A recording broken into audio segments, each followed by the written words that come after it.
Hey, what's up, guys? So, I'm going to be explaining how I manage my Airbnbs living in New York and having my Airbnbs located in another state.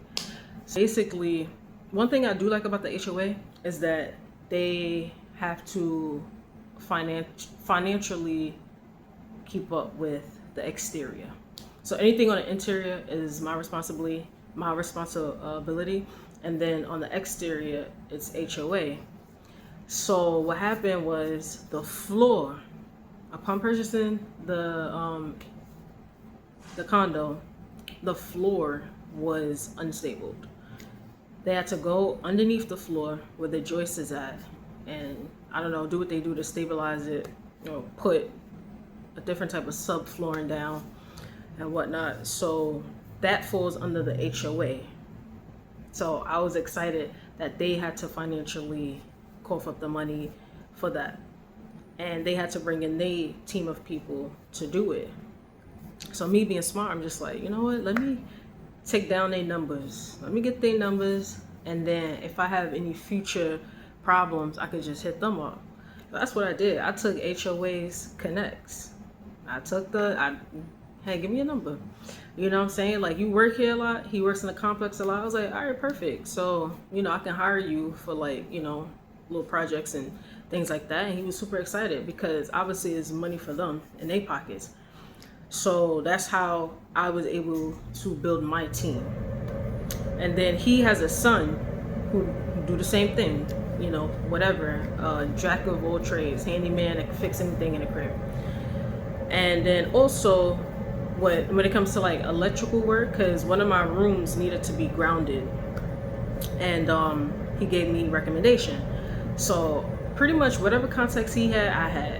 Whatever I needed done, if he couldn't do it, he always had a contact. So that's pretty much how I built my team. And I met a lot of them. They come, talk to them, get on a friendship level, get their contact, and just keep in touch. Anything I need, I have several numbers. So basically, that's how I was able to build my team to help me just maintain my property in the need of maintenance and repairs.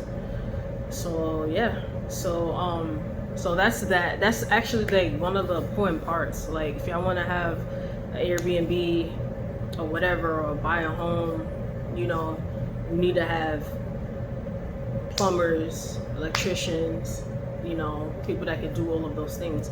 If you renting out apartment, then that's fine, because you can just contact the landlord and they can fix all of that. So that's one big headache that you guys wouldn't have to deal with if y'all are doing Airbnb with apartments. So that's that. Now, as far as like the cleaning goes, you have a website called turnover.com. So turnover, those are all of the cleaners people. So if you want to hire cleaners to clean your Airbnb, that's pretty much what that company specializes in. So that's how I get my cleaners. And then your calendar is synced in. So your Airbnb calendar is synced in with Turnover. So they'll know when a person books it, check in and check out or whatever. So it's really not much you have to do. Just go on the portal. Everything is just like kind of self-explanatory. Once you sign up with the website and stuff, you just hit them up. Oh, hey, what time are you gonna arrive? Blah blah blah. Give them your codes to get in and whatnot. So for my Airbnb, I have what's that called? The type in the code. It's called Encore. Slage Encore. That's the brand that I have. So you could, I think I should create like up to like 100 different codes or whatever. It's battery operated, so once you download the app, it tells you how much percent of batteries is left. You create a code for your cleaning people, a separate code for your Airbnb people, and then even like the maintenance people, you can give them a code too. Or what I do is I'll just they'll call me and be like, hey, I'm like coming up or whatever, and I'll be like, all right, cool, and I just open the door from the palm of my hands, because you can open the door with the app on your phone as well. So I have that.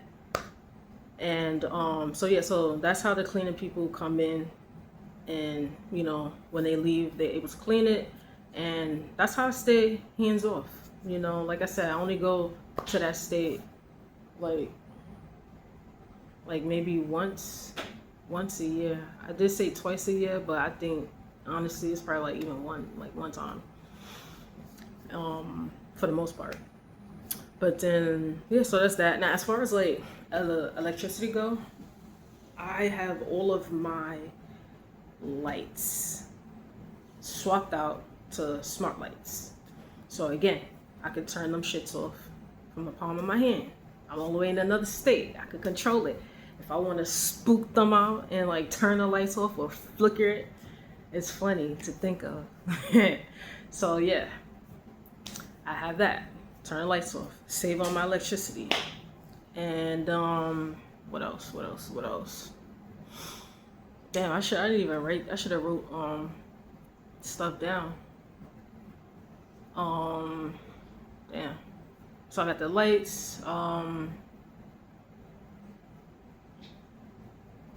and I also have in my my laundry room and both the bathrooms what's that called? It's like a motion light. So when people go into the bathroom, it turns off, I think like 5 minutes after they leave. If they leave the light on, it'll automatically shut off 5 minutes after they leave if there's no motion. So I have that, which is really good. It saves a lot on electricity because some people, like I said, they don't turn off the lights. They are not mindful of electricity bill. They don't care. They don't live there. The bill's not in their name, so they ain't gonna think to, oh, let me turn this off, you know. And oh, my thermostat too. That was another one. So I have Honeywell T9, I believe, or T7, one of them things. But anyways, you can control that, the temperature from the palm of your hands. Again, everything is all on apps. I could be anywhere in the world, and if one of my guests leave, I'll just go on the app. All right, let me put the temperature to where it should be at, so it's not running up my bill. And yeah, that's pretty much it. That's how you have it automated. You just have to turn your home into a smart house where everything you can control in the palm of your hands. And then also you need a team. So if something breaks down or something needs repair, you can have people that's already there that works in the complex, or don't live too far. They could get there real quick and fix it up. You just pay them, Zelle them. That's how I pay them, through Zelle. So yeah, it's really nothing that I need to be there for. Like I said, anything break down, I got people there. So that's pretty much how I built my team. And if y'all don't have any team, the only thing I could suggest is, what's that website called? What's that website called? TaxRabbit. Start building a team. Call different people from TaxRabbit. You might hire someone there and they might do a good job. You take down their personal number, say, hey, you mind if I call you in the future? Like, I could just hire you for future jobs, or like a ongoing type of thing. That's how you could build your team if you really don't have nobody. And yeah, damn, that was only 9 minutes. All right, well, let's see if I could think of anything else to add to this video.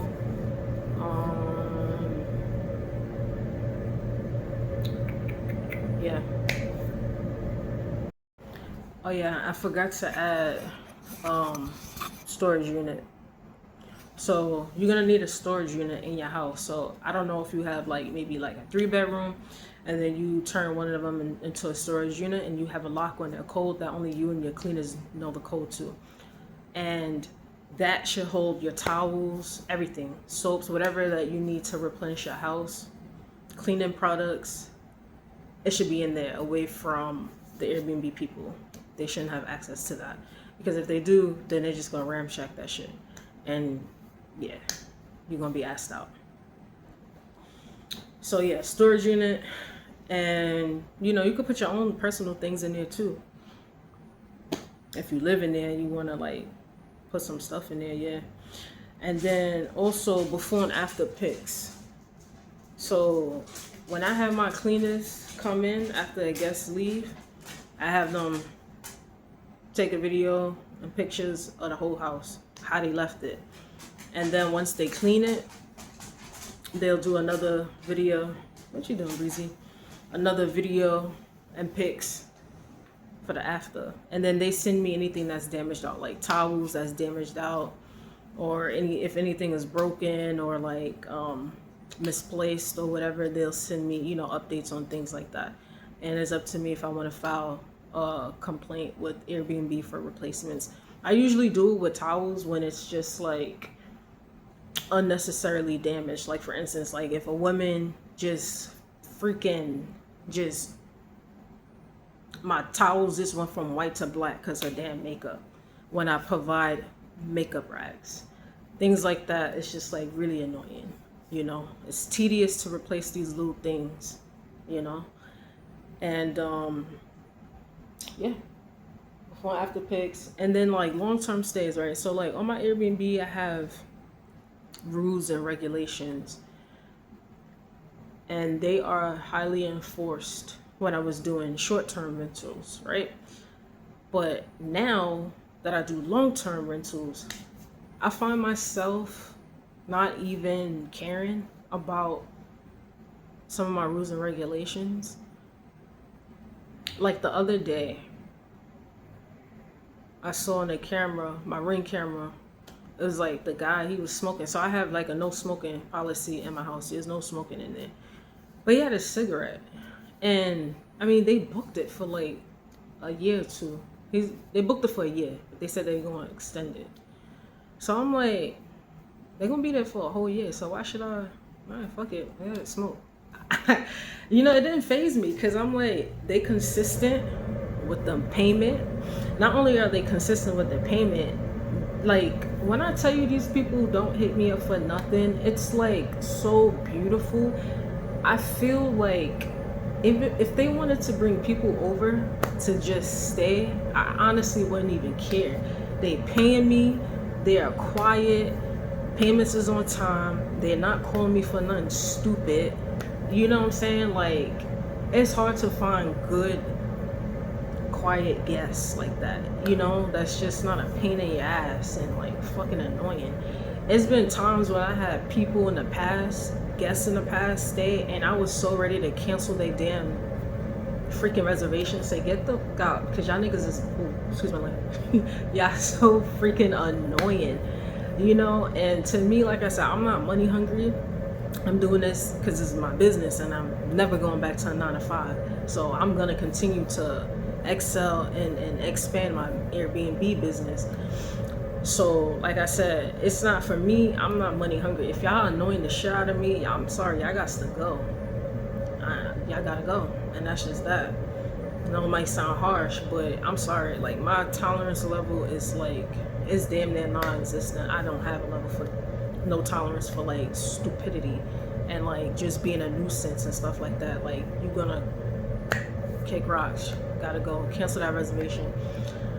And also, I had another guest. His ass booked it for a year. He only stayed like, I think like 6 or 7 months. This dude had the audacity to hit me up and say, oh man, I really like your place, you know, for me and my family, but I see the prices X, Y, and Z. Is it a way like, you know, you could just put it down a little bit? So I looked at the price. I'm like, all right, whatever. Long-term stay. You want to book it for a year. So I put the price down some, and he was excited for that, so he booked it. He paid it 1 month. That second month, this dude talking about, oh, I don't get paid until boom, boom, boom. You know, can I get a couple of extra days? So in my mind, I already knew what this was. I was like, this right here is going to be a repeated habit of the following month. Oh, my payment, blah, blah, blah, blah, blah, blah. So I always kept that in mind. So for the first time he asked, I said, yeah, sure, no problem. Second time he asked, I already knew it. The next following month, same shit. Oh, my payment, I don't get paid until boom, boom, boom.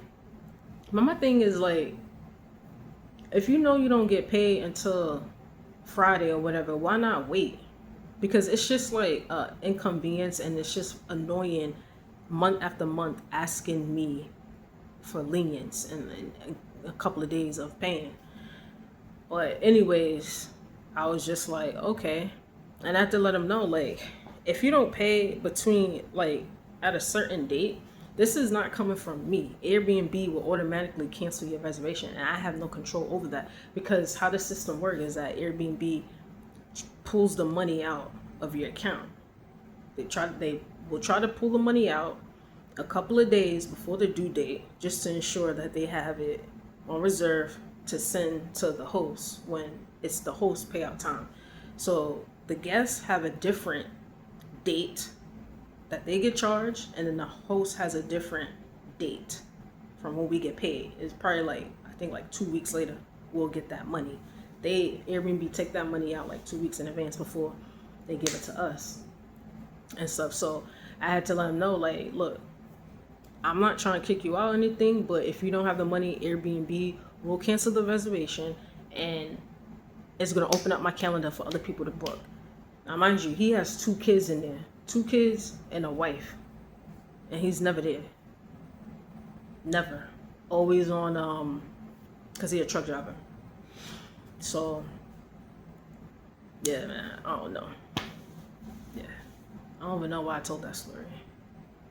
Yeah, but you know, it's cool. I actually like telling y'all stories of my guests that I've had and stuff like that, because it's just funny. It's interesting seeing people and their shenanigans, you know.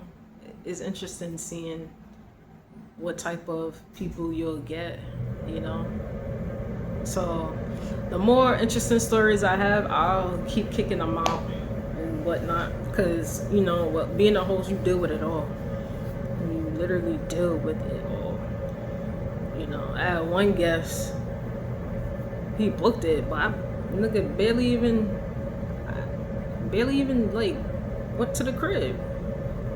I'm like, you just booked the house for it to just stay empty? I mean, I ain't gonna complain about it, but I thought that was pretty interesting. Yeah. So what else we have? I think that's pretty much it. Yeah. Again, anything else I could think of, I'll add it in the video.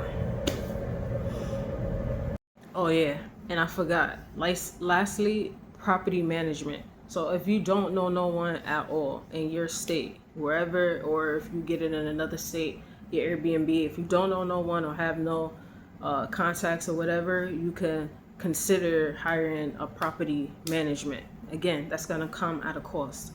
So set aside some reserve for that. They will be able to pretty much do everything, oversee everything, and make sure it's fully functioning. And yeah, you can literally be hands off. And I think it's a good investment, in my personal opinion, if you legit don't have no contacts or nothing at all, to hire a property management, and literally they'll take care of everything, and you have your freedom to do what you want, travel, you know what I mean? You don't have to be there at all. You can literally call them, is it clean? But it's so easy. Again, like, I just dropped a website, turnover.com. You can hire them. Sync in your Airbnb website calendar with Turnover. You can hire your cleaners like that. I would suggest going around the neighborhood, seeing what handy person is there, you know, talk to them, you know, connect. Hey, you work here? You the handy person for this community or whatever? Take numbers down. Do you know like a plumber or something? It's really just that easy. And honestly, you probably really wouldn't have to hire a property manager if you have to gift the gab and know how to, you know, just converse with someone and just straight up ask. Closed mouths don't get fed, you know. And that's exactly how I was able to build my team, because I saw that they were HOA people that was sent to my house to fix my balcony and to fix my bathroom floors. I said, hey, would you mind, can I take your number? Because I have a lot of things that I need to be, you know, fixed. I'm having furniture come over, you can assemble that, I want to paint. And I was like, do you do that? He's like, yeah. They're gonna get excited, they're gonna get happy. like happy. So don't feel like scared or I guess ashamed or intimidated, because it's work for them. You know, it's money that you putting in their pockets. So honestly, the more that you call them, I think it's like better for them. It's like, you know, it's more money for them. So yeah, that's pretty much it. Just ask around and whatnot. But yeah, all right.